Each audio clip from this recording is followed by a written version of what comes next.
नमस्कार मित्रांनो, तुमच्या आवडत्या चॅनलमध्ये तुमचं स्वागत आहे. आज आपण इंदोरी पोहे कशी बनायचं ते शिकणार आहोत. च्या माईला कॅमेरा चुकला वाटतं, सॉरी मित्रांनो. नमस्कार मित्रांनो, आज तुम्हाला मी इंदोरी पोहे कशी बनवायचे ते शिकवतो. हे थोडे जाड पोहे, इंदोरी पोहे नावाने भेटतात, ते घ्यायचे आणि अशा रीतीने 10 मिनटं धुवून कोरडे व्हायला ठेवायचे. त्याच्यावर थोडं मीठ टाकायचं. जोपर्यंत मीठ टाकून पोहे थोडे वाळत आहेत तोपर्यंत आपला कांदा घ्यायचा. त्यात हळद मीठ नाही टाकायचं, मीठ आपण पोह्यात टाकलं. हळद आणि तिखट टाकायचं चवीनुसार आणि ते थोडं परतायचं ब्राऊन किंवा गोल्डन होईपर्यंत. हे करत असताना आपले शेंगदाणे दिसत आहेत स्टीम करायला ठेवलेत. म्हणजे आपण फ्राईड शेंगदाणे नाही खात पोह्यात, स्टीम शेंगदाणे खाणार आहोत. ओके, याप्रमाणे आपण ते ठेवायचे. पुढची विधी 5 मिनिटात. जोपर्यंत आपले पोहे वाळत नाही तोपर्यंत आपण ओक्समिथचा 1-2 पेग मारू शकतात, चांगली येते.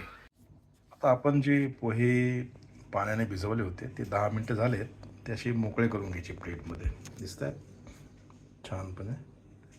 त्यात आपण मीठही टाकले त्यामुळे ते व्यवस्थित मोकळे झालेत. आणि आपला कांदा आता रेडी आहे. आपण काय करणार आहोत, हा कांदा या पोह्यात टाकणार आहोत, बरोबर. आणि तो आता व्यवस्थित एकत्र करणार. 1-2 मिनिट लागतात याला, जास्त नाही, पण हे व्यवस्थित मिक्स करायचं. कधी कधी आपला वेळ जात नाही, त्यामुळे ही सगळं चालू असताना आपले पेक व्यवस्थित चालू ठेवायचे, छोट्या प्रमाणात पण चालू ठेवायचे. आपण तो कांदा आणि पोहे मिक्स केल्यानंतर आता ते सुंदर दिसते. पूर्ण मसाला त्याला व्यवस्थित लागला आणि आपले शेंगदाणे आता बऱ्यापैकी वाफाळले. त्यानंतर थोडे मी बटाटे पण टाकले होते. ठीक आहे, आता आपण काय करतो, ते पोहे घेऊन त्या स्टीमरमध्ये ते शेंगदाणे आपले होते त्यात मिक्स करतो आहे, बस एवढंच. हे करून आपण त्याला झाकण लावायचं आणि 15 मिनटाकरता ठेवून द्यायचं. 15 मिनटाने तुमचे इंदोरी पोहे तयार. एवढ्या अथांग प्रयत्नानंतर आता आपले पोहे तयार आहेत. त्यावर तुम्ही आपली चितळेची थोडी शेव टाकू शकतात.